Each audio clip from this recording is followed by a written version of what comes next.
ایک ایسی شفقت کے ساتھ مجھ پر کھولا جو بظاہر تھوڑی سخت لگتی ہے، وہ یہ کہ زبان سے اللہ تعالیٰ کو جاننے اور دل سے پہچاننے کے درمیان کتنا طویل فاصلہ ہے۔ الفتح الربانی نے مجھے صرف متاثر نہیں کیا، اس نے مجھے اندر سے توڑ دیا ہے، اور اس ٹوٹنے میں ایک طویل عرصے کے بعد میں نے کچھ ایسی چیز محسوس کی جسے ایک سچی طلب کہا جا سکتا ہے، وہ طلب جو انسان کو آگے بڑھنے پر مجبور کر دے۔ میں اس کتاب کو پڑھ کر ویسا نہیں رہا۔ میں یقین سے نہیں کہہ سکتا کہ میں نے اسے ختم کیا ہے یا نہیں، لیکن اس نے میرے اندر کی غفلت کو ضرور ختم کر دیا ہے۔ یہ کسی بھی سچی روحانی تحریر کی پہچان ہوتی ہے۔ السلام علیکم اور بٹوین دا لائنز ریویو میں خوش آمدید۔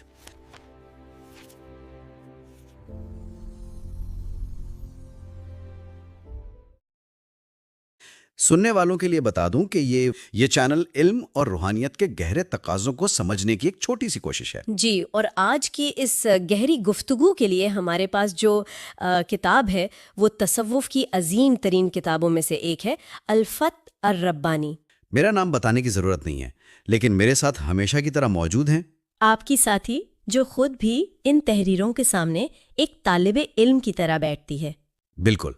آج کی اس نشست میں ہم حضرت شیخ عبد القادر جیلانی رحمۃ اللہ علیہ کی عظیم تصنیف الفتح الربانی کی ابتدائی 5 مجالس پر غور کریں گے۔ یہ کتاب روحانیت کی دنیا میں ایک اہم، ایک تاریخی اور روحانی حیثیت رکھتی ہے۔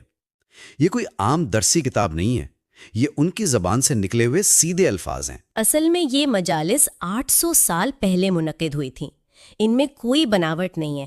یہ باطن کی اصلاح کا وہ خالص طریقہ ہے جو آج ہماری زندگی سے بالکل غائب ہو چکا ہے۔ ہم ظاہر کو سنوارنے میں لگے ہیں اور باطن کی بیماریوں کو بھول گئے ہیں۔ اور اس کتاب کا آغاز یعنی پہلی مجلس ہی ایک بہت ہی گہرائی اور ایک سخت تنبیہ سے شروع ہوتی ہے۔ پہلی مجلس میں بات ہوتی ہے اللہ تعالیٰ کے فیصلوں پر شکوہ کرنے کی۔ جب انسان پر کوئی آزمائش آتی ہے، کوئی تنگی آتی ہے تو ہم شکوہ کرتے ہیں، لیکن اس کتاب میں بتایا گیا ہے کہ اللہ کے فیصلوں پر شکوہ کرنا اصل میں دین، توحید اور توکل کی موت ہے۔ صحیح، لیکن ایک عام انسان کے لیے جب اس پر مصیبت آتی ہے تو میرا مطلب ہے درد محسوس کرنا تو فطری بات ہے، تو یہ شکوے کو موت کیوں کہا گیا ہے؟ دیکھیں، درد محسوس کرنا اور شکوہ کرنا ان دونوں میں بہت بڑا فرق ہے۔ درد تو حضور نبی اکرم صلی اللہ علیہ وآلہ وسلم نے بھی محسوس کیا تھا جب ان کے صاحبزادے کی وفات ہوئی، ان کی آنکھوں سے آنسو جاری ہوئے، لیکن روحانی نفسیات یہ سمجھاتی ہے کہ شکوہ وہاں پیدا ہوتا ہے جہاں دل میں اللہ کی تقسیم پر اعتراض ہو۔ یعنی انسان سوچتا ہے کہ میرے ساتھ ہی ایسا کیوں ہوا؟ بالکل، جب انسان یہ سوچتا ہے کہ میں عبادت کرتا ہوں، میں نے کسی کا برا نہیں کیا، تو میرے حق میں یہ فیصلہ کیوں آیا؟ تو یہ اس بات کا ثبوت ہے کہ اس کا نفس ابھی سرکش ہے۔ اس کا ظاہر چاہے کتنا ہی پاکیزہ کیوں نہ ہو، اگر اندر سے وہ اللہ کے فیصلے پر غصے میں ہے تو کتاب اسے خفیہ شرک قرار دیتی ہے۔ خفیہ شرک؟ یہ تو بہت بڑی بات ہے۔ یقیناً بڑی بات ہے، کیونکہ انسان زبان سے تو کہہ رہا ہے کہ اللہ مالک ہے، لیکن اس کا دل بغاوت کر رہا ہے۔ سچا توکل کیا ہے؟ حضرت ابراہیم علیہ السلام کی مثال لے لیجئے۔ جب انہیں آگ میں ڈالا جا رہا تھا تو کیا انہوں نے شکوہ کیا؟ نہیں، ان کا قلب مکمل سکون میں تھا۔ صحیح کہا، ان کا دل اس یقین سے بھرا تھا کہ ان کا رب ان کی حالت سے واقف ہے۔ انہوں نے ظاہری اسباب کی طرف نہیں دیکھا۔ اگر انسان کے اندر یہ تسلیم و رضا پیدا ہو جائے کہ میرا خالق میرے حق میں بہتر جانتا ہے، تو وہ شکوے کی ذہنی اذیت سے آزاد ہو جاتا ہے۔ یہ تسلیم و رضا کی منزل سننے میں بہت پرسکون لگتی ہے، لیکن مسئلہ یہ ہے کہ ہم سب اپنے آپ کو مخلص سمجھتے ہیں۔ ہم سمجھتے ہیں کہ ہمارا توکل ٹھیک ہے۔ اب دوسری مجلس کی طرف آتے ہیں جہاں اسی اخلاص کا آئینہ دکھایا گیا ہے۔ اس میں ایک ایسی مثال آتی ہے جو ہماری روزمرہ کی زندگی پر چوٹ لگاتی ہے۔ مانگے والے کی مثال۔ بالکل۔ جب کوئی سائل، کوئی ضرورت مند ہمارے سامنے آتا ہے تو ہم اکثر اسے ایک بوجھ سمجھتے ہیں، لیکن کتاب کہتی ہے کہ وہ سائل تو اصل میں اللہ تعالیٰ کا بھیجا ہوا تحفہ ہے۔ اصل میں روحانیت انسان کے عام اعمال کا احتساب کرتی ہے۔ ہم صرف نماز اور روزے کو دین سمجھ بیٹھے ہیں، لیکن جب کوئی مانگنے والا آپ کے دروازے پر آتا ہے تو وہ اصل میں اللہ کی طرف سے ایک ٹیسٹ ہوتا ہے، ایک آزمائش ہوتی ہے۔ کس چیز کی آزمائش؟ اس بات کی کہ کیا آپ اس مال کو اپنی ذاتی ملکیت سمجھتے ہیں یا اللہ کی دی ہوئی امانت؟ جب انسان اس تحفے کو یعنی اس مانگنے والے کو دھتکارتا ہے تو وہ اصل میں اللہ کے بھیجے ہوئے امتحان میں فیل ہو جاتا ہے۔ یہ اس کے دل کی سختی کا ثبوت ہے۔ یعنی صرف کلمہ پڑھ لینا کافی نہیں، عمل اور سچا اخلاص ضروری ہے۔ اور دوسری مجلس میں ایک اور پوائنٹ ہے فراست کا۔ یہ بتایا گیا ہے کہ سچا اخلاص ایک روحانی بصیرت پیدا کرتا ہے۔ بے شک، فراست جب انسان خالص نیت سے اللہ کی رضا کے لیے اعمال کرتا ہے تو اللہ تعالیٰ اسے ایک خاص نور اور فراست عطا فرماتا ہے۔ ایک سچا مومن انہی ظاہری اعمال اور لوگوں کی باتوں کے پیچھے چھپے ہوئے شرک اور منافقت کو دیکھ لیتا ہے۔ لیکن یہ نور ہر کسی کو تو نہیں ملتا۔ اس کے لیے تو جیسا کتاب میں لکھا ہے، حقیقی طبیب کی کڑوی دوا پینی پڑتی ہے۔ بالکل، اور وہ کڑوی دوا کیا ہے؟ وہ آزمائشیں ہیں جو انسان کی انا کو توڑتی ہیں۔ انسان اس وقت تک روحانی اندھے پن کا شکار رہتا ہے جب تک وہ اپنی تمام تر کمزوریوں کو تسلیم نہ کر لے، اپنے عیب نہ دیکھ لے۔ یہ عیب نہ دیکھنے کی بیماری ہمیں تیسری مجلس کے مرکزی خیال تک لے آتی ہے۔ یہاں اس بات پر زور دیا گیا ہے کہ انسان کو مانگنا کیا چاہیے۔ ہماری ہر دعا، ہر طلب ظاہری اسباب اور دنیا جمع کرنے پر ہوتی ہے، اور اس مجلس میں ایک مثال دی گئی ہے لکڑیاں جمع کرنے کی۔ اندھیری رات کی مثال۔ ہاں، اندھیری رات میں جہاں کوئی روشنی نہ ہو، کوئی چراغ نہ ہو، ایک انسان بس لکڑیاں جمع کیے جا رہا ہے۔ اسے نہیں پتا کہ وہ لکڑی اٹھا رہا ہے یا کوئی زہریلا سانپ اس کے ہاتھ میں آ جائے گا جو اسے ڈس لے گا۔ رات کو 2 بجے پیٹ میں ایسا درد ہوا کہ لگا اب شاید میں بچ نہیں پاؤں گا۔ مجھے لگا نوکری ہے، انشورنس ہے، ٹینشن کس بات کی، پر جب خود پر آتا جو اسے ڈس لے گا۔ یہ کتنی خوفناک تصویر ہے ہماری زندگی کی۔ یہ تصویر خوفناک اس لیے ہے کیونکہ یہ بالکل سچی ہے۔ اندھیری رات دراصل ہماری غفلت کی حالت ہے۔ جب انسان دنیا کی حرص میں اندھا ہو جاتا ہے تو وہ اندھا دھند اسباب جمع کرنے لگتا ہے۔ وہ دولت، رتبہ، تعلقات بس جمع کرنے کی دھن میں رہتا ہے، بغیر یہ سوچے کہ اس کا انجام کیا ہوگا۔ صحیح کہا۔ وہ سمجھتا ہے کہ وہ اپنا کل محفوظ کر رہا ہے، لیکن ان لکڑیوں میں چھپے ہوئے زہریلے سانپ ہوتے ہیں۔ وہ سانپ تکبر کے ہیں، وہ سانپ بے سکونی اور لالچ کے ہیں جو اس کی روح کو ڈس لیتے ہیں۔ وہ پیسہ جو اسے اس کے رب سے دور کر دے، وہ اسباب جو اسے مغرور کر دیں، یہ سب وہی سانپ ہے۔ تو اس کا حل کیا ہے؟ کیونکہ طلب تو انسان کی فطرت میں ہے، وہ مانگنے سے تو باز نہیں آ سکتا۔ کتاب اس کا کیا علاج بتاتی ہے؟ کتاب اس کا بہت ہی خوبصورت علاج بتاتی ہے۔ اللہ سے مال اور دنیا مانگنے کے بجائے عافیت مانگنی چاہیے۔ عافیت، یہ لفظ بہت وسیع ہے نہیں؟ بہت وسیع ہے۔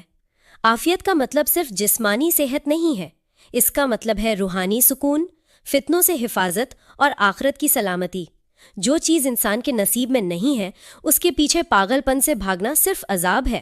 اور اسی تیسری مجلس میں ایک جملہ ہے جو مجھے بہت گہرا لگا، علم عمل کو پکارتا ہے۔ بالکل، یہ عام طور پر ایک غلط فہمی ہے کہ صرف جان لینا کافی ہے۔ انسان جان لیتا ہے کہ دنیا کی محبت عذاب ہے، لیکن اگر وہ عمل نہیں کرتا تو وہ علم بھی اس کے خلاف گواہ بن جائے گا۔ علم کے مطابق عمل کرنا لازمی ہے، ورنہ اس کی برکت رخصت ہو جاتی ہیں۔ صحیح۔ اب یہاں سے ہم آگے بڑھتے ہیں۔ یہ جو لالچ ہے، یہ جو ذہنی شور ہے، یہ ہمارے اندر وسوسے پیدا کرتا ہے، اور چوتھی مجلس سیدھا اسی ذہنی شور اور اندھیرے میں روشنی کی تلاش کی طرف آتی ہے، جسے ہم خیالات کی پہچان کہتے ہیں۔ ہاں، ہمارے اندر ہر وقت مختلف خیالات گردش کرتے ہیں۔ ایسے میں ایک عام انسان جسے روحانیت کی اتنی سمجھ نہیں، وہ کیسے پہچانے کہ کون سا خیال اس کے نفس کا ہے، کون سا خیال شیطان کا ہے، اور کون سا خیال رحمان کی طرف سے یعنی اللہ کی طرف سے؟ یہ روحانی سفر کا سب سے نازک مرحلہ ہے۔ انسان کے اندر ہر وقت ایک جنگ جاری ہے۔ تحریر ان خیالات کی پہچان بہت واضح انداز میں کرتی ہے۔ دیکھیں، نفسانی خیال ہمیشہ آپ کو کسی وقتی فائدے، لذت یا انا کی تسکین کی طرف لے کر جائے گا، یعنی جہاں آپ کو لگے کہ بس مجھے آرام ملے اور میری بات مانی جائے۔ بالکل۔ اور شیطانی خیال کیا ہے؟ شیطان ہمیشہ انسان کو مایوسی، خوف اور جلد بازی کی طرف دھکیلتا ہے۔ وہ آپ کو ڈرائے گا کہ اگر تم نے یہ غلط کام نہ کیا یا اگر تم نے مال جمع نہ کیا تو تم بھوکے مر جاؤ گے۔ قرآن میں بھی تو آتا ہے کہ شیطان تمہیں مفلسی سے ڈراتا ہے۔ صحیح کہا آپ نے، اور اس کے برعکس جو رحمانی خیال ہے وہ ہمیشہ انسان کو سکون دیتا ہے، وہ اسے صبر کی طرف، توبہ کی طرف اور مخلوق کی بھلائی کی طرف بلاتا ہے۔ لیکن ایک عام دن میں جب انسان پریشان ہوتا ہے تو یہ آوازیں آپس میں مکس ہو جاتی ہیں، جلد بازی اور حرص میں فرق کرنا مشکل ہو جاتا ہے۔ تو انسان ان آوازوں میں فرق کیسے کرے؟ کوئی فلٹر ہونا چاہیے۔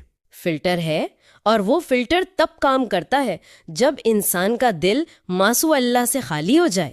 ایک سیکنڈ، مسئلہ کو تھوڑا سا آسان الفاظ میں کھولتے ہیں تاکہ سننے والوں کے لیے آسانی ہو۔ مسئلہ سے مراد اللہ کے سوا ہر وہ چیز جو ہمارے دل میں بیٹھ چکی ہے۔ ہاں، یعنی اللہ کے سوا ہر وہ خوف، ہر وہ لالچ، ہر وہ امید جو ہم نے دنیا والوں سے لگا رکھی ہے، جیسے لوگوں کا خوف، مال گر جانے کا ڈر، رتبہ چھن جانے کی فکر۔ جب تک دل میں دنیا کا ڈر اور لالچ بھرا ہوا ہے، آپ خیالات میں فرق نہیں کر سکتے، کیونکہ دل تو پہلے ہی ان چیزوں کا غلام ہے۔ یعنی جس کا دل ان ڈروں سے آزاد ہوتا ہے وہی شیطان کی جلد بازی اور اللہ کی طرف سے آنے والے ٹھہراؤ میں فرق کر سکتا ہے۔ بالکل، جلد بازی شیطان کا ہتھیار ہے۔ سچا توکل انسان کو ایک ایسا ٹھہراؤ اور سکون عطا کرتا ہے کہ وہ اس ڈر سے نکل آتا ہے، اور وقت کی تیزی انسان کو غافل کر دیتی ہے، لیکن توبہ کا دروازہ ابھی کھلا ہے۔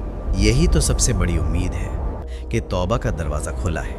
اب اس تمام باطنی اصلاح اور خیالات کی پہچان کے بعد 5ویں مجلس ایک ایسی جگہ پر آتی ہے جو بظاہر تھوڑی ٹیکنیکل لگتی ہے لیکن ہے بہت بنیادی۔ یہ حقیقی بندگی اور عبودیت کا مفہوم سمجھاتی ہے، اور ان 4 چیزوں کی نشاندہی کرتی ہے جو دین کو تباہ کر دیتی ہیں۔ ہاں، یہ 4 چیزیں۔ ہم جنرلی سوچتے ہیں کہ دین تباہ ہوتا ہے کسی بہت بڑے گناہ سے، لیکن کتاب میں جو 4 چیزیں بتائی گئی ہیں وہ بظاہر چھوٹی یا عام لگتی ہیں۔ یہ 4 اسباب دین کو دیمک کی طرح چاٹ جاتے ہیں۔ یقیناً یہ 4 اسباب اصل میں روحانی بیماریوں کی جڑ ہے۔ سب سے پہلا سبب جو کتاب بتاتی ہے وہ ہے جو علم ہو اس پر عمل نہ کرنا۔ اب اسے دیکھیں تو ہم میں سے شاید ہی کوئی ہو جو اس سے بچا ہو۔ ہم سب کو پتا ہے کہ کیا ٹھیک ہے۔ میرا آپ سبھی لوگوں سے سوال ہے، سچ سچ بتائیے گا کہ لاسٹ منتھ آپ لوگوں نے کتنا بروکریج دیا ہے۔ بہت سارے تو ایسے لوگ بھی ہوں گے جو کیلکولیٹ بھی نہیں کرتے۔ آپ ڈیلی 40 سے 50 روپے پر لوڈ بروکریج دیتے ہیں، ساتھ ہی 22 دن ٹریڈ کرتے ہیں، یعنی کہ 8 سے 10 ہزار روپے آپ کا بروکریج میں چلا جائے۔ اور آپ یہیں پر دیکھ ہی رہے ہوں گے کہ بہت ساری بروکنگ فرم اپنے چارجز ڈبل کر رہی ہے۔ تو ان سبھی کا سولوشن لے کر آیا صحیح، آپ لوگوں نے نام تو سنا ہی ہوگا، اور یہ ان ٹریڈر کے لیے جو ڈیلی بیسس پر اسٹرگل کرتے ہیں، محنت کرتے ہیں، مارکیٹ کو ٹائم دیتے ہیں اور اس کے بعد بروکریج لٹاتے رہتے ہیں۔ تو اس کا سولوشن کون لے کر آیا ہے؟ صحیح لے کر آیا ہے۔ صحیح نے سب سے اچھی چیز کیا ہے؟ پہلے 30 دن آپ کو 0 بروکریج دے رہا ہے۔ اور کیا غلط؟ بالکل، انسان جانتا ہے کہ غیبت کرنا حرام ہے پھر بھی کرتا ہے، جھوٹ بولنا غلط ہے پھر بھی بولتا ہے۔ اب اس سے ہوتا کیا ہے؟ نفسیاتی طور پر ایک تصادم، ایک کشمکش پیدا ہوتی ہے۔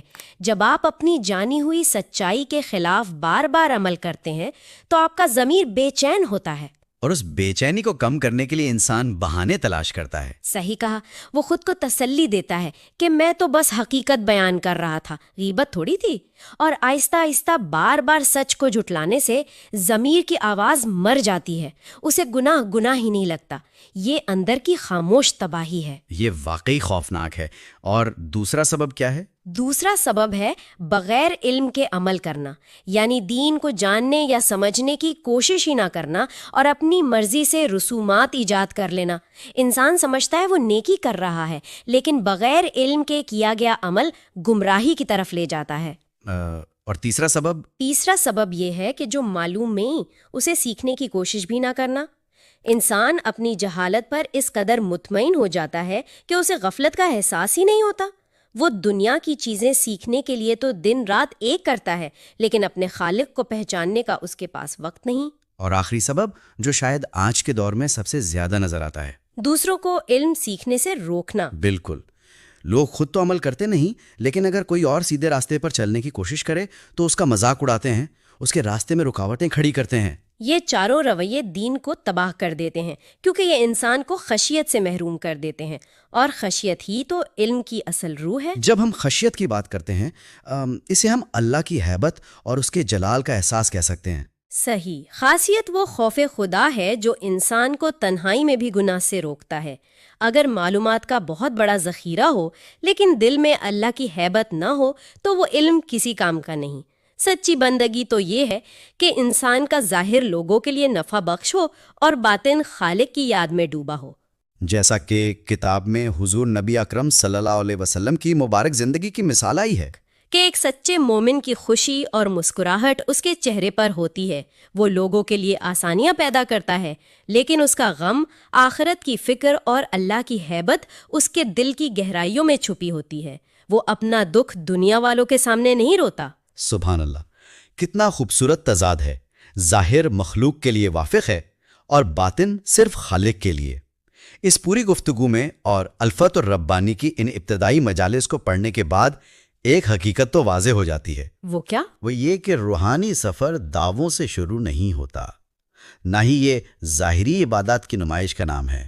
یہ سفر شروع ہوتا ہے اپنے اندر کے منافق کو پہچاننے سے، اپنی خامیوں کو تسلیم کرنے سے۔ بالکل، تسلیم کرنے سے۔ اس کتاب نے ہمارے سامنے جو آئینے رکھ دیے ہیں، چاہے وہ شکوے کا آئینہ ہو یا لکڑیاں جمع کرنے کی مثال، ان سے نظریں چرانا اب ہمارے لیے ممکن نہیں رہا۔ صحیح۔ لیکن سوچنے کی بات یہ ہے کہ یہ تو صرف پہلی 5 مجالس کا سمندر ہے۔ آگے ان صفحات میں اس کتاب میں اور کیا کچھ سامنے آنے والا ہے۔ یہ سفر تو ابھی بس شروع ہوا ہے۔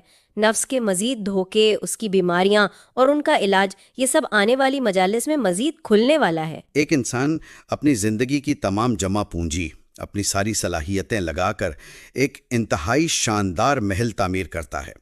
اس کا بیرونی حصہ قیمتی پتھروں سے تراشا گیا ہے، صدر دروازے پر بڑے خوبصورت سنہری نقش و نگار ہیں، اور ہر گزرنے والا اس کی خوبصورتی کی تعریف کرنے پر مجبور ہو جاتا ہے۔ بالکل۔ لیکن جب اس بھاری بھرکم دروازے کو کھول کر اندر قدم رکھا جائے تو فرش غائب ہے، بنیاد سرے سے موجود ہی نہیں، اور وہ پوری عمارت ایک دلدل میں دھنس رہی ہے۔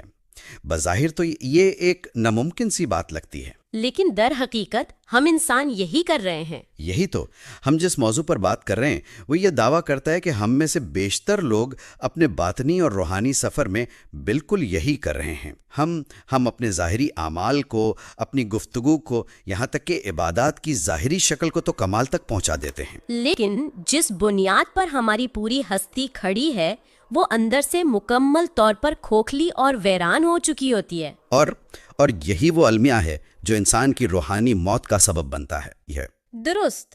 اور اسی لیے آج ہم حضرت شیخ عبدالقادر جیلانی رحمۃ اللہ علیہ کی مایہ ناز تصنیف الفتح الربانی، ہمارا یہ سفر ظاہری اعمال کی گنتی سے نکل کر باطن کی اس گہرائی تک پہنچنے کی کوشش ہے جہاں دل کی اصلاح ہوتی ہے، جہاں ریاکاری کا خاتمہ ہوتا ہے اور خالق کے ساتھ ایک ایسا سچا تعلق قائم ہوتا ہے جس میں کسی تیسرے کی کوئی گنجائش نہیں ہوتی۔ میں تو دن کا جو بھی سیونگز رہتا ہے نا، اس کا شام کو گولڈ خرید لیتا ہوں روزانہ۔ ابھی تیرے کو لگتا ہوگا کہ گولڈ کیول بڑے اماؤنٹ میں آتا ہے، پر آج کل 30 روپے میں بھی سونا خرید سکتے ہیں۔ اس کے لیے تیرے کو اپنے فون پہ جار ایپ ڈاؤن لوڈ کرنا پڑے گا۔ جار ایپ میں 20 روپے سے گولڈ ملنا شروع ہے۔ تو اپنا دن کا جتنا بھی سیونگ رہے گا نا، 20 30 40، وہ جار ایپ میں ڈال دے، اور اگر پکی عادت بنانی ہے تو جار ایپ کو UPI سے لنک کر دے۔ روز آٹومیٹکلی تیرا اکاؤنٹ سے پیسہ جار ایپ میں جمع ہو جائے گا۔ پھر جیسے جیسے گولڈ کا پرائس بڑھے گا نا، ویسے ویسے تیرا سیونگز بھی بڑھے گا، اور جس دن ضرورت پڑے سونا بیچ کر ایپ سے پیسہ نکال لے۔ انڈیا میں گولڈ خریدنے کا سسٹم اس لیے پہلے سے ایسے ہی ہے۔ اپنے جو پوروج ہے نا، ان کو معلوم تھا گولڈ میں سیونگز بیسٹ ہے، اس لیے تو بھی جار ایپ ڈاؤن لوڈ کر، گولڈ میں سیونگز نہیں ہوتی۔ جب ہم ان تعلیمات پر غور کرتے ہیں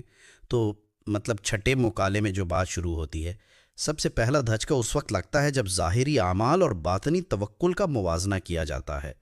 کتاب میں بڑی صراحت کے ساتھ بیان ہوا ہے کہ مادی اسباب، مال و دولت اور دنیاوی سہاروں پر کامل بھروسہ دراصل ایک روحانی بیماری ہے۔ بالکل، اور یہ بیماری ہمارے معاشرے میں رچ بس گئی ہے۔ لیکن یہاں ایک سوال ذہن میں ابھرتا ہے، اور میرا خیال ہے کہ یہ الجھن ہر اس انسان کو ہوتی ہے جو آج کے اس مسابقتی دور میں زندگی گزار رہا ہے۔ میرا مطلب ہے، اگر ہم اپنے روزگار، اپنی بچت یا اپنی ڈگریوں پر بھروسہ نہ کریں تو پھر اس دنیا کا نظام کیسے چلے گا؟ یہ بہت اہم نکتہ ہے۔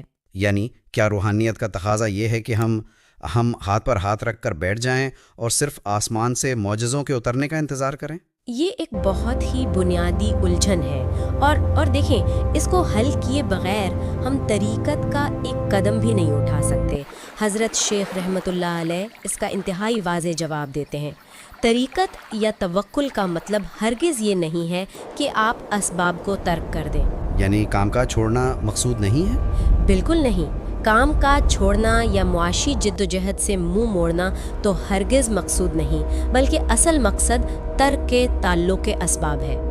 اس کا مفہوم یہ ہے کہ آپ کے ہاتھ، آپ کے پاؤں تو دنیا میں پوری محنت کر رہے ہوں، آپ روزگار بھی کمائیں، بہترین منصوبہ بندی بھی کریں، لیکن آپ کا دل اس محنت یا اس روزگار کے ساتھ نہ جڑا ہو۔ دل کا تعلق کسی اور جگہ ہو؟ درست۔ دل کا تعلق صرف اس ذات سے ہو جو ان اسباب میں تاثیر پیدا کرنے والی ہے۔ اب دیکھیں کتاب میں اس مقام پر علم کی 2 اقسام کا ذکر کیا گیا ہے۔ ایک ہے فقہ اللسان، یعنی صرف زبان کا علم، اور دوسرا دل کا علم؟ بالکل۔ اگر کوئی شخص زبان سے 1000 بار کہے کہ میرا بھروسہ اللہ تعالیٰ پر ہے، لیکن دل کے کسی گوشے میں اسے یہ خوف کھائے جا رہا ہو کہ اگر میری نوکری چلی گئی تو میں تباہ ہو جاؤں گا، تو یہ زبان کا علم اسے کوئی فائدہ نہیں دے گا۔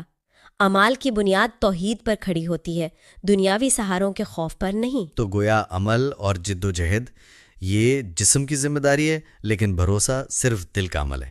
یہ ایک بہت ہی باریک فرق ہے، اور اسی مقالے میں حضور نبی اکرم صلی اللہ علیہ وسلم کی ایک حدیث کا حوالہ بھی آتا ہے کہ المومن مرآت المومن، یعنی مومن مومن کا آئینہ ہے۔ میں یہ سوچ رہا تھا کہ دل کی صفائی کے اس عمل میں یہ آئینے کی تمثیل کیا کردار ادا کرتی ہے؟ آئینے کی سب سے بڑی خوبی یہ ہوتی ہے کہ وہ بالکل بے لاگ اور غیر جانبدار ہوتا ہے۔ وہ وہی دکھاتا ہے جو سامنے موجود ہو، اس میں کوئی منافقت یا کوئی بناوٹ نہیں ہوتی۔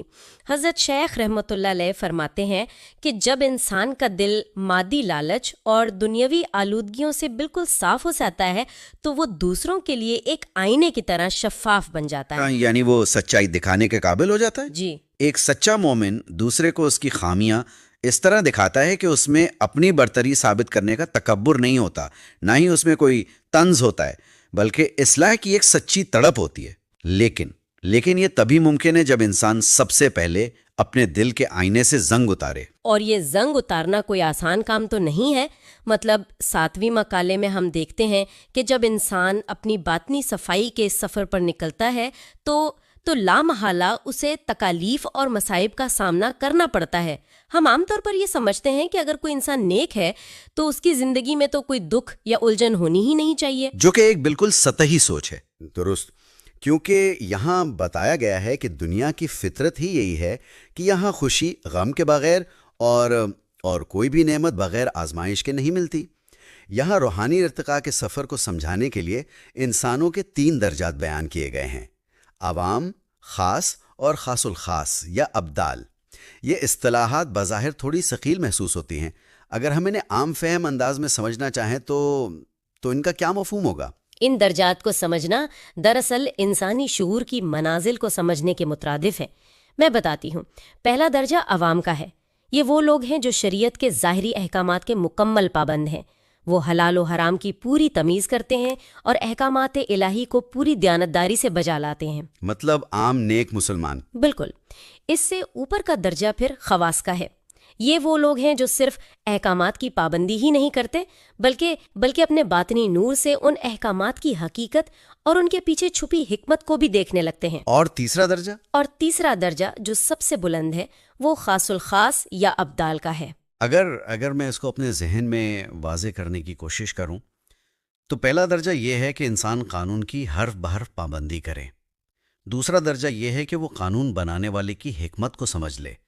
اور یہ جو تیسرا درجہ ہے ابدال کا مقام، کیا یہ وہ کیفیت ہے جہاں انسان اللہ تعالیٰ کی رضا کے ساتھ اس قدر ہم آہنگ ہو جائے کہ اس کی اپنی کوئی ذاتی خواہش باقی ہی نہ رہے؟ کیا آپ کو ابھی جو ریل آج دیکھی اس کا 1 بھی روپیہ ملا؟ نہیں نا؟ اگر وہی 30 سیکنڈ آپ سنیپ ٹی وی پر دیتے تو اب تک بینک میں میسج آ چکا ہوتا۔ کیا کر رہا ہے بھائی؟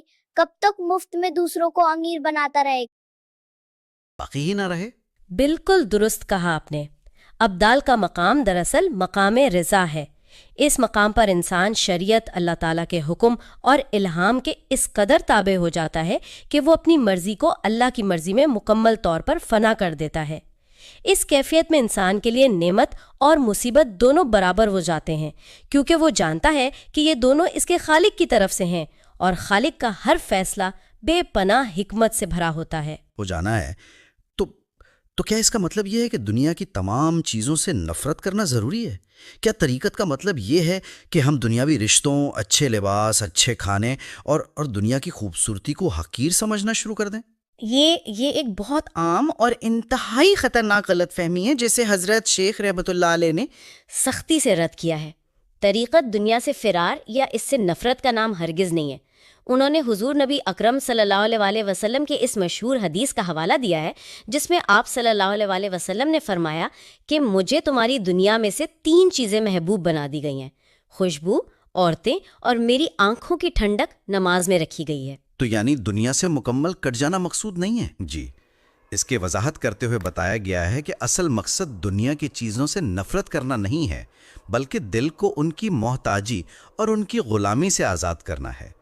جب انسان کا دل اللہ تعالیٰ کے سوا ہر چیز سے مکمل طور پر خالی ہو جاتا ہے، اس میں دنیا کا کوئی بت باقی نہیں رہتا، تب اللہ تعالیٰ اپنی حکمت سے جسے چاہے اس کے دل میں محبوب بنا دیتا ہے۔ وہ محبت پھر نفسانی یا خود غرض نہیں ہوتی، بلکہ سراسر رحمانی ہوتی ہے۔ یعنی اصل اہمیت اس بات کی ہے کہ دل کا برتن دنیاوی لالچ سے خالی ہو۔ لیکن اب اگر ہم 8ویں مقالے کی طرف آئیں، اگر دل اندر سے غلاظت اور حسد سے بھرا ہو اور ہم سے باہر سے خود کو پاکیزہ دکھا رہے ہوں، تو یہاں ریاکاری کا وہ پہلو سامنے آتا ہے جس پر اس کتاب میں سب سے سخت تنقید کی گئی ہے۔ بالکل، ریاکاری کے حوالے سے بہت سخت تنبیہ ہے۔ یہاں ایک مثال دی گئی ہے جس نے مجھے واقعی اندر تک لرزا کر رکھ دیا۔ ریاکاری اور دکھاوے کی عبادت کو بیت الخلاء پر سفیدی پھیرنے یا کچرے کے ڈبلے پر سنہری تالا لگانے سے تشبیہ دی گئی ہے۔ یہ ایک انتہائی تلخ اور چونکا دینے والی مثال ہے۔ ہم باہر سے سفیدی کر رہے ہیں لیکن اندر تعفن ہے۔ ہرگز نہیں۔ ریاکار شخص بالکل یہی کرتا ہے۔ وہ دنیا کے سامنے پرہیزگار بنتا ہے، صاف ستھرے کپڑے پہنتا ہے، نرم لہجے میں بات کرتا ہے، لیکن اس کا باطن حسد، تکبر اور دنیاوی مفادات سے اٹا ہوتا ہے۔ وہ دراصل دین کو اپنے دنیاوی مقاصد کے حصول کا ذریعہ بنا لیتا ہے۔ اللہ تعالیٰ کو تو ظاہری خول سے دھوکہ نہیں دیا جا سکتا۔ لیکن انسان ایسا کرتا کیوں ہے؟ آخر وہ کیا نفسیاتی الجھن یا مجبوری ہے کہ ہم خالق کو چھوڑ کر مخلوق سے داد وصول کرنے کو ترجیح دیتے ہیں؟ ہم کیوں اس کچرے کے ڈبے پر سنہری تالا لگانے کی اتنی فکر کرتے ہیں کہ لوگ کیا کہیں گے؟ دراصل اس کی بنیادی وجہ یہ ہے کہ انسان کا جو نفس ہے وہ فوری تسکین کا عادی ہے۔ جب ہم مخلوق کو دکھانے کے لیے کوئی نیک عمل کرتے ہیں تو ہمیں فوراً تعریف مل جاتی ہے، لوگ عزت کرنے لگتے ہیں، سماجی مرتبہ بڑھ جاتا ہے۔ اور یہ سب نفس کو پسند ہے؟ بالکل، یہ سب نفس کی مرغوب غذائیں ہیں۔ انسان چونکہ اللہ تعالیٰ پر کامل یقین کی کمی کا شکار ہوتا ہے، اس لیے وہ فوری فائدے کے لیے مخلوق کی طرف دیکھنے لگتا ہے۔ اسی لیے صوفیہ فرماتے ہیں کہ اس روحانی بیماری سے نکلنے کے لیے انسان کو ایک انتہائی سخت عمل سے گزرنا پڑتا ہے جسے وہ خاص موت کہتے ہیں۔ خاص موت؟ یہ تو ایک بہت بھاری اور پراسرار اصطلاح ہے۔ اس جدید دور میں جہاں ہر شخص اپنی بقا اور آگے بڑھنے کی دوڑ میں شامل ہے، اس خاص موت یا نفس کو مارنے کا عملی مطلب کیا ہے؟ کیا اس کا مطلب یہ ہے کہ انسان اپنے وجود، اپنی صلاحیتوں اور اپنی خودی کو بالکل ختم کر کے ایک بے جان شے بن جائے؟ نہیں، اس موت کا مطلب زندہ لاش بن جانا نہیں ہے، بلکہ اپنی انا، تکبر اور نفسانی خواہشات کی حاکمیت کو ختم کرنا ہے۔ دیکھیں، عام موت سے انسان کا جسم مرتا ہے، لیکن اس خاص موت سے انسان کی خود پسندی مرتی ہے۔ یعنی نیت خالص ہو جائے؟ جی، اس کا عملی مطلب یہ ہے کہ جب آپ کوئی عمل کریں تو آپ کے اندر سے یہ خوف یا لالچ بالکل ختم ہو جائے کہ لوگ کیا کہیں گے یا مجھے اس کے بدلے میں دنیاوی طور پر کیا صلہ ملے گا۔ آپ کا ہر عمل صرف خالق کی رضا کے تابع ہو جائے، اور یہ ایک ایسا کٹھن مرحلہ ہے جو انسان تنہا طے نہیں کر سکتا۔ اس کے لیے کامل شیخ کی صحبت اور ان کی کڑی تربیت لازمی ہے تاکہ وہ انسان کو نفس کے ان باریک چوروں کی پہچان کروا سکیں جو نیکی کے روپ میں دل میں داخل ہوتے ہیں۔ صحیح۔ اور جب انسان اپنی انا سے بغاوت کرتا ہے اور اس راستے پر چلنے کی کوشش کرتا ہے تو 9ویں مقالے کے مطابق قدرتی طور پر اس کی زندگی میں طوفان اور آزمائشیں آتی ہیں۔ وہاں یہ نقطہ پیش کیا گیا ہے کہ اللہ تعالیٰ کی طرف سے آزمائش دراصل محبت کی علامت ہے۔ بے شک۔ لیکن اگر ہم ایک حقیقت پسندانہ زاویے سے سوچیں، جب کوئی انسان واقعی کسی شدید تکلیف، بیماری یا معاشی پریشانی سے گزر رہا ہوتا ہے تو اس کے لیے شکوہ نہ کرنا کتنا مشکل ہے۔ مطلب ہم انسان ہیں، رنج اور تکلیف محسوس کرنا تو ہماری فطرت ہے، اور دوسری طرف اسی انسانی کمزوری کے باعث ہم چھپ کر گناہ بھی کرتے ہیں۔ یہ جو چھپ کر گناہ کرنے کی نفسیات ہے، ہم دنیا والوں سے تو بہت احتیاط سے چھپ جاتے ہیں، لیکن اس ذات کو بالکل فراموش کر دیتے ہیں جو تنہائی میں بھی ہمارے ساتھ ہوتی ہے۔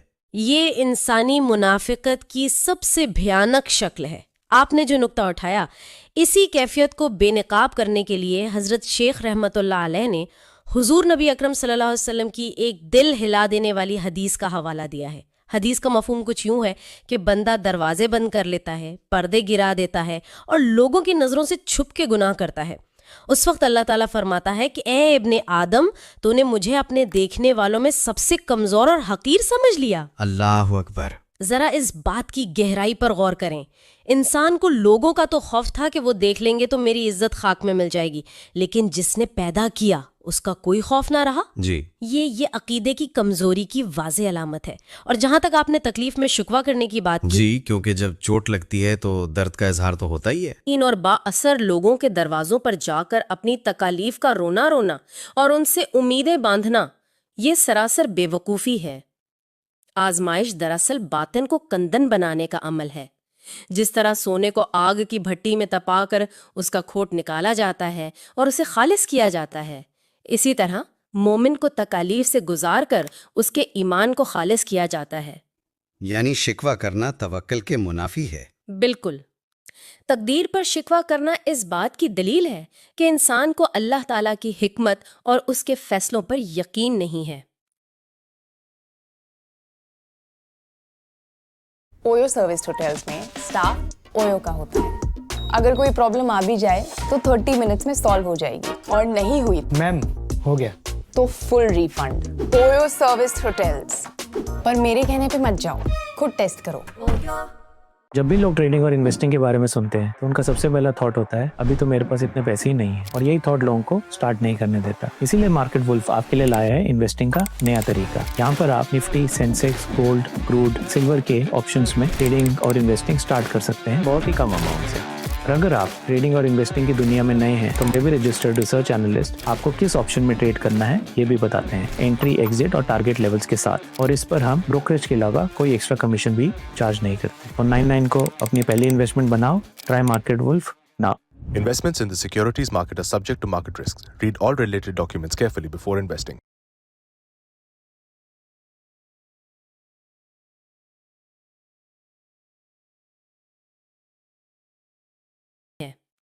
حقیقی نجات صرف اس بات میں ہے کہ انسان تنہائی میں بھی ویسا ہی ہو جیسا وہ محفل میں ہے، اور تقدیر کے سامنے سر تسلیم خم کر دے۔ اور یہیں سے 10ویں مقالے کا موضوع جنم لیتا ہے، یعنی دین میں بناوٹ یا تکلف سے پرہیز۔ سچی عاجزی وہ ہے جس میں کوئی تکلف نہ ہو۔ ہم اکثر مشاہدہ کرتے ہیں نا کہ لوگ عبادت کرتے وقت ایک خاص قسم کی سنجیدگی طاری کر لیتے ہیں، گردنیں جھکا لیتے ہیں اور لمبی آہیں بھرتے ہیں۔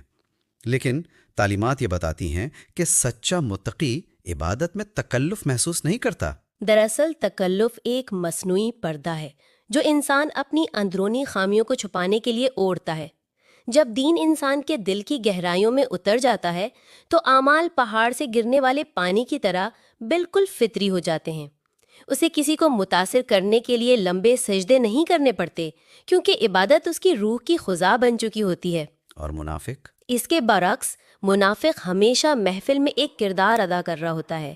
یہاں ان علماء اور حکمرانوں کے لیے سخت وعید بھی بیان کی گئی ہے جو علم تو رکھتے ہیں لیکن ان کا عمل اس علم کے بالکل برعکس ہے۔ ان سے قیامت کے دن سخت حساب لیا جائے گا کہ انہوں نے اپنے علم کا کیا حق ادا کیا۔ اسی حوالے سے مجھے وہ مثال بہت پراسرار لگی جو حضرت ابراہیم علیہ السلام کی آگ اور سمندر یعنی آگ کے کیڑے کے حوالے سے دی گئی ہے۔ جب اس دنیا کی خواہشات، مصائب اور فتنوں کی آگ انسان کو چاروں طرف سے گھیر لے تو ایک مومن اس جدید دنیا کی آگ میں کیسے محفوظ رہ سکتا ہے؟ اس کا جواب اس کامل یکسوئی میں پوشیدہ ہے۔ دیکھیں، آگ کے کیڑے یا سیلامینڈر کی خصلت یہ بیان کی جاتی ہے کہ وہ آگ ہی میں پیدا ہوتا ہے اور آگ اسے جلا نہیں سکتی۔ حضرت شیخ رحمۃ اللہ علیہ فرماتے ہیں کہ جب حضرت ابراہیم علیہ السلام کو دہکتی ہوئی آگ میں ڈالا گیا تو اس وقت ان کا دل اللہ تعالیٰ کے سوا ہر چیز حتیٰ کہ فرشتوں کی پیش کردہ مدد سے بھی مکمل طور پر بے نیاز تھا، یعنی کامل توحید۔ آگ کو ان کے لیے ٹھنڈک اور سلامتی بنا دیا۔ مومن کا حال بھی یہی ہونا چاہیے۔ جب وہ اپنے دل کو دنیا کی محبت سے خالی کر کے صرف خالق سے جوڑ لیتا ہے تو دنیا کے فتنے اور تکالیف کی یہ آگ اسے کوئی نقصان نہیں پہنچا سکتی۔ وہ اس دنیا کی تپش میں رہتے ہوئے بھی اندرونی طور پر بالکل پرسکون رہتا ہے۔ یہ سکون یقیناً تسلیم و رضا کا نتیجہ ہے، لیکن 11ویں مقالے تک آتے آتے ایک بہت بڑا اور عملی مسئلہ اپنی جگہ موجود رہتا ہے۔ ہمیں اسی معاشرے میں رہنا ہے، خاندان پالنا ہے، لوگوں کے ساتھ معاملات کرنے ہیں۔ ایک طرف دنیا کے یہ تمام ضروری تقاضے ہیں اور دوسری طرف دل کو اللہ کے ساتھ جوڑنے کی یہ بلند ترین منازل ہے جہاں اپنی کوئی مرضی باقی نہ رہے۔ دنیا کی اس ہنگامہ خیز زندگی میں رہتے ہوئے دل کی اس تنہائی اور توجہ کو کیسے برقرار رکھا جائے؟ اور قابل عمل حل پیش کرتے ہیں۔ وہ نصیحت فرماتے ہیں کہ ظاہری طور پر اپنے جسم کے ساتھ مخلوق کے درمیان رہو، شریعت کے تمام احکامات پورے کرو، حقوق العباد ادا کرو، اپنے فرائض پوری دیانتداری سے انجام دو، لیکن باطنی طور پر تمہارا دل دنیا کے اس ہجوم میں بھی صرف خالق کے ساتھ تنہائی میں ہو۔ مطلب ظاہر لوگوں کے ساتھ اور باطن اللہ کے ساتھ۔ درست۔ منافق اس کے برعکس کرتا ہے، وہ زبان سے تو توکل کے دعوے کرتا ہے لیکن اس کے دل میں ہمہ وقت دنیاوی مال چھن جانے کا ڈر، لوگوں کی ناراضگی کا اندیشہ اور مستقبل کا خوف رہتا ہے۔ اور اسی مقام پر قرآن مجید کے حقیقی ادب کا ذکر بھی آتا ہے۔ ہم تو عموماً قرآن کا ادب یہی سمجھتے ہیں کہ اسے خوبصورت غلافوں میں لپیٹ کر گھر کی سب سے اونچی جگہ پر رکھ دیا جائے اور کبھی کبھار عقیدت سے چوم لیا جائے، جبکہ کتاب یہ واضح کرتی ہے کہ قرآن اللہ تعالیٰ کا کلام ہے، مخلوق نہیں۔ اس پر محض زبانی ایمان لانا ہرگز کافی نہیں ہے۔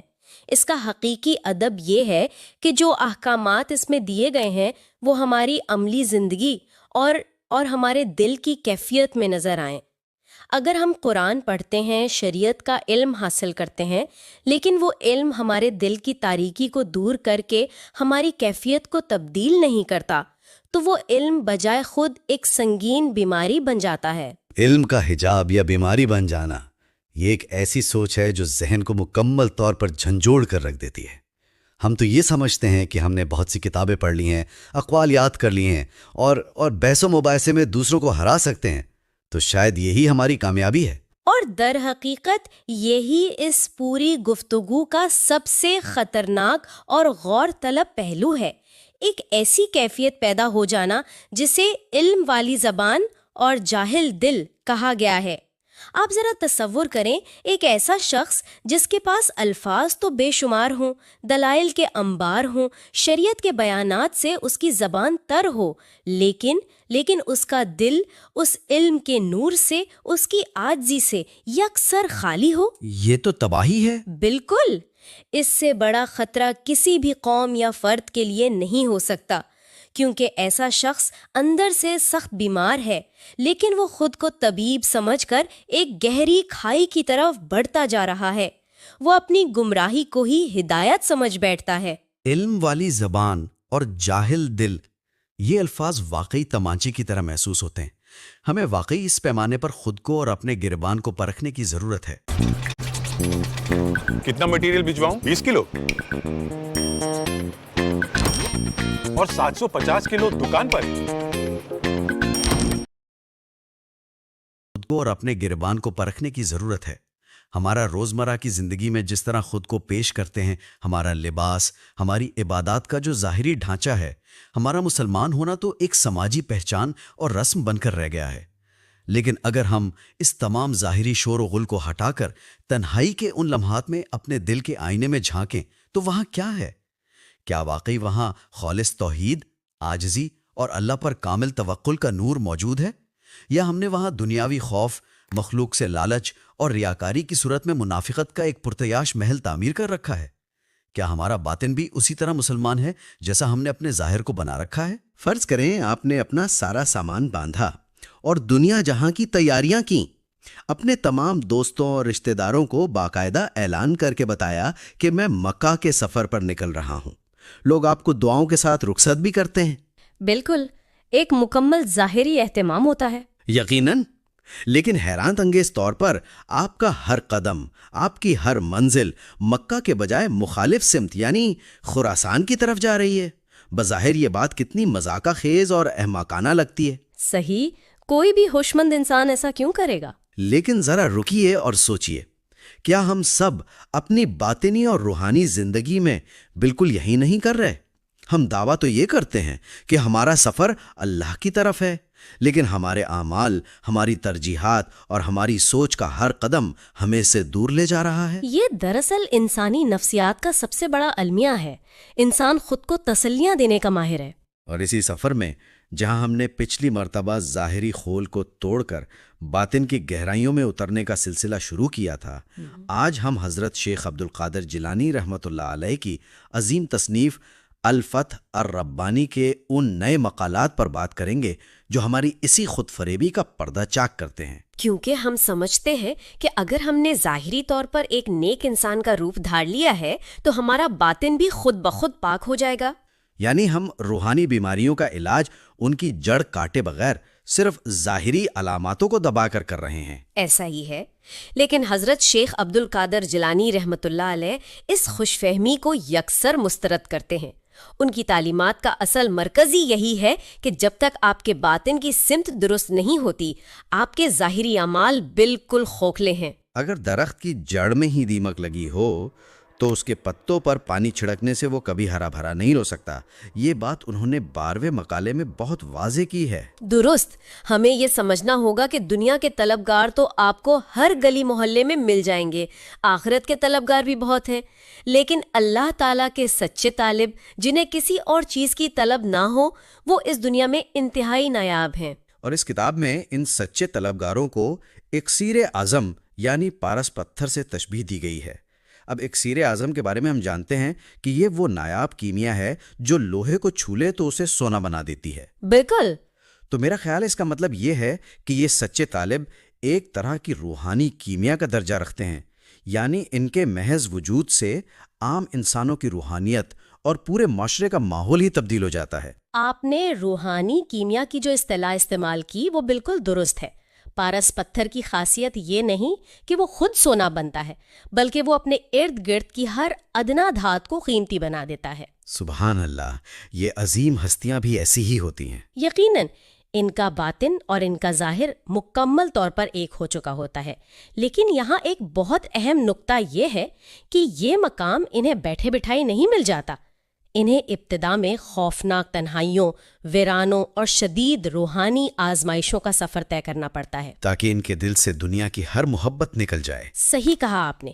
جب ان کا دل مکمل طور پر خالی ہو جاتا ہے تب اللہ تعالیٰ ان کے قلوب میں معرفت اور علم کے دریا بہا دیتا ہے، اور پھر انہیں عام انسانوں کی روحانی بیماریوں کا معالج بنا کر واپس معاشرے میں بھیجا جاتا ہے۔ یہ بات بہت گہری ہے، لیکن میں سوچ رہا تھا ہم اکثر دیکھتے ہیں کہ لوگ ذکر و اذکار کر رہے ہیں، روزے رکھ رہے ہیں، تو کیا ہم صرف ان ظاہری دعووں کو ہی روحانیت سمجھ بیٹھے ہیں؟ دراصل ہم نے ظاہر کو ہی سب کچھ مان لیا ہے، کیونکہ اگر ہم اپنی روزمرہ زندگی کو دیکھیں تو کتاب میں غیبت کے حوالے سے بڑی سخت بات کی گئی ہے۔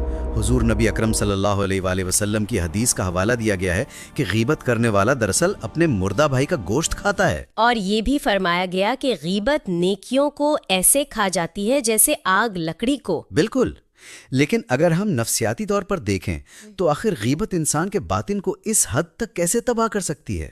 میرا ماننا ہے کہ غیبت محض ایک سماجی برائی نہیں ہے، نفسیاتی اور روحانی طور پر یہ ہماری انا کا ایک انتہائی خطرناک دفاعی نظام ہے۔ یعنی ہم اپنی خامیوں کو چھپانے کے لیے دوسروں کو نشانہ بناتے ہیں۔ ایسے ہی ہے، جب ایک انسان اپنے اندر کی گندگی اور اپنی روحانی کمزوریوں کا سامنا کرنے سے ڈرتا ہے تو وہ لاشعوری طور پر دوسروں کی خامیاں تلاش کرنا شروع کر دیتا ہے، تاکہ وہ خود کو یہ جھوٹی تسلی دے سکے کہ میں تو اس شخص سے بہت بہتر ہوں۔ یقیناً یہ تکبر کی ایک پوشیدہ شکل ہے، اسی لیے کہا گیا ہے کہ یہ نیکیوں کو جلا دیتی ہے، کیونکہ آپ کی ساری توجہ اپنے نفس کی اصلاح کے بجائے دوسروں کی تذلیل پر مرکوز ہو جاتی ہے۔ یہ بہت سوچنے والی بات ہے۔ اسی طرح جب ہم روزے کی بات کرتے ہیں تو روزہ صرف معدے کو خالی رکھنے کا نام تو نہیں ہے۔ اگر ایک شخص بھوکا پیاسا تو ہے لیکن وہ اپنی نگاہ کی حفاظت نہیں کر رہا، جھوٹی قسمیں کھا کر دنیا کے فائدے اٹھا رہا ہے، تو اس نے روزہ کہاں رکھا؟ اس نے تو صرف فاقہ کیا ہے۔ یعنی ہم بیماری کے جراثیم کو اندر پال رہے ہیں اور باہر سے مرہم پٹی کر کے خوش ہو رہے ہیں۔ اسی منظرنامے میں مجھے کتاب کی ایک تشبیہ نے بہت حیران کیا۔ اس میں ایک سچے عارف کی خاموشی اور استقامت کو ایک نہائی یعنی لوہار کی اس اینول سے تشبیہ دی گئی ہے جس پر رکھ کر لوہے کو کوٹا جاتا ہے۔ یہ روحانی تربیت کا ایک انتہائی اہم حصہ ہے۔ میں سچ کہوں تو یہ سن کر مجھے تھوڑا سا خوف محسوس ہوا۔ کوئی بھی انسان ایک نہائی کیوں اننا چاہے گا جس پر ہر وقت مصیبتوں کے ہتھوڑے برستے رہیں اور وہ کتی پٹی رہے مگر جواب میں مکمل خاموش رہے؟ خوف آنا فطری بات ہے، ہمارا انسانی نفس ہمیشہ آرام اور سکون تلاش کرتا ہے۔ بالکل، بظاہر یہ ایک بہت ہی تکلیف دہ حالت لگتی ہے۔ ہم اس تصور کو آسانی سے کیسے سمجھ سکتے ہیں؟ کیا روحانیت صرف دکھ سہنے کا نام ہے؟ میرا خیال ہے اس کو یوں دیکھیں، لوہار ایک کچے لوہے کو نہائی پر رکھ کر ہتھوڑے کیوں مارتا ہے؟ کیا وہ اس لوہے کو تباہ کرنا چاہتا ہے؟ یقیناً نہیں، وہ تو اس کی شکل سنوارنا چاہتا ہے۔ بس یہی اصل نقطہ ہے، وہ اس کی تمام کثافتیں نکال کر اسے ایک مضبوط، تیز اور کارآمد تلوار میں ڈھالنا چاہتا ہے۔ یہی وہ تصور ہے جسے روحانیت میں بلا یا آزمائش کہا جاتا ہے۔ رات کی ڈیوٹی تھی، گیٹ پہ کھڑا تھا، جب اندر سے آواز آئی کالونی کا ایک صاحب اپنی گاڑی لے کر نکل رہا تھا۔ اس نے ونڈو سے روحانیت میں بلا یا آزمائش کہا جاتا ہے۔ تو یعنی انسان کا نفس اتنا ضدی ہے کہ آرام کی حالت میں اس کی اصلاح ہو ہی نہیں سکتی۔ درست، جب تک ہمیں ہمارے کمفرٹ زون سے باہر نہ نکالا جائے ہمارے اندر کوئی حقیقی تبدیلی نہیں آتی۔ آزمائش دراصل نبوت، ولایت اور معرفت کی بنیادی شرط ہے۔ جس نے آزمائش پر صبر نہیں کیا اس کے روحانی محل کی تو کوئی بنیاد ہی نہیں۔ یقیناً جب ایک عارف مصیبت کے وقت نہائی کی طرح خاموش اور ثابت قدم رہتا ہے تو وہ دراصل اللہ تعالیٰ کی اس تربیت کو قبول کر رہا ہوتا ہے جو اسے خالص کندن بنا رہی ہے۔ یہ وضاحت واقعی ذہن کے دریچے کھول دیتی ہے، اور یہیں سے میرے خیال میں 13ویں مقالے کی بنیاد پڑتی ہے جہاں ترجیحات کی بات کی گئی ہے۔ اگر ہم نے اپنی انا کی قربانی دینی ہی ہے تو ہمیں یہ بھی تو دیکھنا ہوگا کہ ہم کس چیز کے لیے قربانی دے رہے ہیں، دنیا کے لیے یا آخرت کے لیے۔ بالکل، کتاب انتہائی واضح الفاظ میں کہتی ہے کہ جو آخرت کو دنیا پر ترجیح دیتا ہے اسے دونوں مل جاتے ہیں، لیکن جو دنیا کو ترجیح دیتا ہے وہ دونوں سے ہاتھ دھو بیٹھتا ہے۔ اور یہاں کتاب میں علم اور عمل کے تضاد پر جو ایک شدید تنبیہ کی گئی ہے وہ سیدھی دل پر جا کر لگتی ہے۔ قرآن مجید کی مثال پیش کی گئی ہے کہ وہ عالم جو اپنے علم پر عمل نہیں کرتا اس کی مثال اس گدھے کی سی ہے جس پر کتابیں لدی ہوں۔ یہ ایک انتہائی سخت اور جھنجھوڑ دینے والی مثال ہے۔ جب میں نے یہ پڑھا تو مجھے بے ساختہ اپنے آج کل کے فونز یاد آ گئے۔ ہم سب کے فونز میں سینکڑوں انریڈ کتابیں، معلوماتی آرٹیکلز اور گھنٹوں پر محیط اسلامک پوڈ کاسٹ محفوظ ہوتے ہیں۔ ہم انہیں ڈاؤن لوڈ کر کے یہ سمجھ بیٹھتے ہیں کہ ہم بڑے پڑھے لکھے اور روحانی ہو گئے، حالانکہ عمل صفر ہوتا ہے۔ ایسے ہی ہے، آج کے دور میں معلومات کی ایک بمباری ہے۔ ہم سب ایک طرح سے معلومات کے ہجوم میں دب چکے ہیں، مگر عمل اور خوف خدا کی شدید کمی ہے۔ آپ نے اس جدید دور کی بہت کڑی مثال دی۔ یہ جو ہمارے پاس معلومات کا انبار ہے، اس نے ہمارے باطن کو سنوارنے کے بجائے ہمارے نفس کو ایک عجیب قسم کے تکبر میں مبتلا کر دیا ہے۔ ہم بس بحث میں جیتنا چاہتے ہیں۔ صحیح کہا، جب انسان کے پاس علم آتا ہے تو اصولاً اس کے دل میں اللہ تعالیٰ کی عظمت کا احساس بیدار ہونا چاہیے، اس کے اندر عاجزی پیدا ہونی چاہیے۔ اسے یہ خوف ہونا چاہیے کہ اب مجھ پر ذمہ داری بڑھ گئی ہے۔ لیکن آج علم حاصل کیا جاتا ہے تاکہ لوگ ہمیں عقل مند سمجھیں۔ جب علم کا مقصد اللہ کی رضا کے بجائے مخلوق میں مقبولیت بن جائے تو وہ علم آپ کی روح کے لیے ایک زہر بن جاتا ہے۔ اور پھر انسان اسی منافقت میں زندگی گزار دیتا ہے۔ زبان پر تو زہد، تقوی اور توحید کے بڑے بڑے دعوے ہوتے ہیں، مگر دل دنیا کی محبت میں ڈوبا ہوتا ہے۔ ہم نے شروع میں ذکر کیا تھا نا کہ ہم دعویٰ تو مکہ کا کرتے ہیں مگر قدم خراسان کی طرف جا رہے ہوتے ہیں۔ بالکل، ہم خود کو دھوکہ دے رہے ہوتے ہیں۔ تو اس دھوکے سے نکلنے کا راستہ کیا ہے؟ ہم اپنی روحانی سمت کا تعین کیسے درست کر سکتے ہیں؟ اس سے نکلنے کا واحد راستہ یہ ہے کہ ہم زہد اور توحید کو محض زبان کا ورد سمجھنا چھوڑ دیں اور انہیں دل کی حالتوں کے طور پر پہچانیں۔ توحید صرف یہ کہہ دینا نہیں ہے کہ اللہ ایک ہے۔ تو پھر حقیقی توحید کیا ہے؟ توحید کی اصل حقیقت یہ ہے کہ آپ کا دل مخلوق کی طرف اٹھنے والے ہر قدم کو روکے۔ جب آپ کو یقین ہو کہ نفع اور نقصان، عزت اور ذلت صرف اللہ تعالیٰ کے ہاتھ میں ہے تو پھر آپ لوگوں کے سامنے کیوں گڑ گڑاتے ہیں؟ یعنی اگر میں بظاہر عبادت کر رہا ہوں لیکن دل میں یہ خوف ہے کہ میرا باس مجھے نوکری سے نکال دے گا تو یہ بھی توحید کے خلاف ہے۔ یقیناً اس کا مطلب ہے کہ آپ نے ان دنیاوی ہستیوں کو اپنے دل میں طاقت کا ایک چھوٹا سا خدا مان لیا ہے۔ جب انسان مخلوق سے یہ تمام جھوٹی امیدیں توڑ کر صرف ایک اللہ سے جڑتا ہے تبھی اسے حقیقی آزادی نصیب ہوتی ہے۔ یہ بات سن کر مجھے 14ویں مقالے کا وہ حصہ یاد آ گیا جہاں صابر فقراء کی فضیلت بیان کی گئی ہے، یعنی وہ غریب جو صبر اور قناعت اختیار کرتے ہیں۔ حضور نبی اکرم صلی اللہ علیہ وسلم کا یہ فرمان کہ قیامت کے دن صابر فقراء اللہ تعالیٰ یعنی الرحمن کے ہم نشین ہوں گے، یہ روحانیت کا ایک انتہائی بلند مقام ہے۔ ہم آج کے مادی دور میں غربت کو تو ایک لعنت یا حقارت کی نگاہ سے دیکھتے ہیں۔ ہم سمجھتے ہیں کہ جس کے پاس بڑی گاڑی ہے وہ کامیاب ہے، لیکن روحانیت کے پیمانے تو بالکل ہی مختلف ہیں۔ درست، دنیا اور روحانیت کی کامیابی کے معیارات ایک دوسرے کے متضاد ہیں۔ وہ صابر فقراء جنہیں دنیا حقارت سے دیکھتی ہے دراصل اللہ کے انتہائی مقرب بندے ہیں۔ انہوں نے اپنی مرضی کو اللہ کی مرضی میں فنا کر دیا ہے۔ انہوں نے اپنی ظاہری غربت کو آزمائش سمجھ کر خاموشی سے قبول کر لیا۔ اور دوسری طرف جو لوگ مالدار ہیں ان کے لیے بھی اسلام نے ایک خوبصورت توازن رکھا ہے۔ انہیں بتایا گیا ہے کہ صدقہ دراصل اللہ تعالیٰ کے ساتھ تجارت ہے۔ اللہ جو کہ غنی اور کریم ہے وہ انسان سے ایک ذرہ مانگتا ہے تاکہ اس کے بدلے پہاڑ عطا کرے، لیکن انسان اپنی بخیلی اور خوف کے باعث وہ ذرہ بھی دینے کو تیار نہیں ہوتا۔ وہ سمجھتا ہے کہ یہ مال میری اپنی قابلیت سے آیا ہے۔ اور میرے خیال میں یہی وہ مقام ہے جہاں آزمائش پھر سے اپنا کردار ادا کرتی ہے۔ کتاب میں ایک جگہ آزمائش کو ایک انتہائی کڑوی دوا قرار دیا گیا ہے۔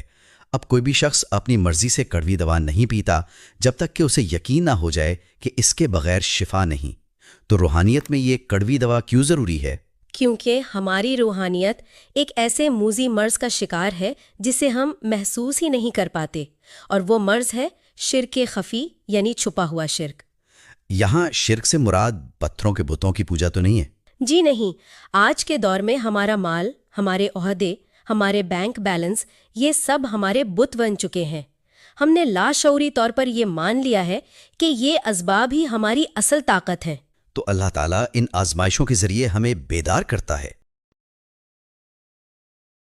اگر گلک پہ 3 مہینے تک 30 روپے روز ڈالو گے تو 2700 ہی ہوگا، کریکٹ ہے۔ لیکن اگر روز 30 روپے کا تم سونا خریدو گے تو سونے کے بھاؤ کے ساتھ ساتھ تمہاری سیونگز بھی بڑھ جائے گی۔ ابھی آپ کہیں گے کہ روزانہ 30 روپے کا سونا کہاں سے ملے گا؟ تو اس کے لیے 4 ایپ ڈاؤن لوڈ کرنی پڑے گی۔ اس ایپ میں آپ کے پیسے 24 کیرٹ گولڈ میں جمع ہو جائیں گے، اور ہاں، روز خود سے جمع کرنے کی بھی ضرورت نہیں ہے۔ ایک UPI لمٹ سیٹ کر دو، آپ کے پیسے آٹومیٹک آپ کے اکاؤنٹ سے جار ایپ میں جمع ہو جائیں گے۔ آپ تو جانتے ہیں کہ دن بدن سونے کا بھاؤ کتنا بڑھ رہا ہے، اس لیے تو اس کو گولڈ کہتے ہیں۔ جار ایپ میں روزانہ 4 کروڑ سے بھی زیادہ لوگ 30، 40، 50 روپے کا گولڈ خریدے ہیں۔ میں خود اپنی سیونگ جار ایپ میں کرتا ہوں۔ تم لوگ بھی جار ایپ ڈاؤن لوڈ کر لو، سونے کے بھاؤ کے ساتھ ساتھ تمہاری بچت بھی بڑھے گی۔ جار ایپ ابھی انسٹال کریں۔